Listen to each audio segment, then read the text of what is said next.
Hello दोस्तों, मैं हूं इकबाल खुर्शीद और मैं आपके सामने सवाल रखता हूं कि किस चीज को पीटीआई अपनी स्ट्रेंथ कहती थी। पीटीआई अपनी स्ट्रेंथ कहती थी सोशल मीडिया को, यानी कि ट्विटर, फेसबुक, इंस्टाग्राम और यूट्यूब। इस तरह की एप्स को पीटीआई ने अपनी स्ट्रेंथ कहा क्योंकि वहां उनकी प्रेजेंस बहुत स्ट्रांग थी और जो उनके मुखालफिन थे, उनके कंपिटिटर्स थे, कहीं दिखाई नहीं देते थे। दूर दूर तक कोई मुकाबला नहीं था और ये दुरुस्त था। सोशल मीडिया पे हमेशा, बिलखुसूस ट्विटर पे, जो टॉप ट्रेंड्स होते थे वो पीटीआई के हक में होते थे। उन ट्रेंड्स को वो अपनी कामयाबी के तौर पर पेश करते थे।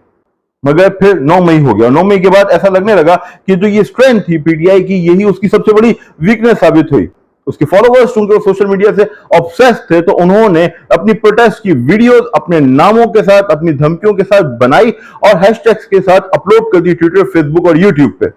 और यही वीडियोस इस पार्टी के खिलाफ क्रैकडाउन का सबब बनी और इन्हीं वीडियोस की मदद से मुल्जिमान को पुरतशद्दुद कार्रवाइयां करने वाले अफराद को शनाख्त करके गिरफ्तार करने का सिलसिला शुरू हो चुका है। सिलसिला जारी है, रोज कोई नई वीडियो आती है, रोज कोई नया कारकुन गिरफ्तार होता है। और सबब क्या बनता है? सोशल मीडिया, जिस पर उन्होंने खुद अपनी वीडियोस अपलोड की हैं, हैशटैग्स के साथ, अपने बायो के साथ, अपने तारुफ के साथ और उन धमकियों के साथ जो वो एस्टेब्लिशमेंट को या इदारे को दे रहे हैं। तो कहा जा सकता है कि जो चीज आज आपके लिए फायदेमंद है, कल आपके लिए नुकसानदेह साबित हो सकती है।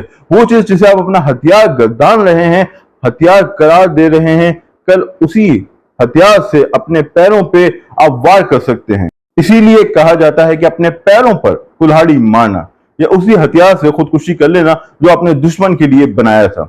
दोस्तों, ये थी आज की वीडियो। अपना फीडबैक जरूर दें, फिर मुलाकात होगी। खुदा हाफिज।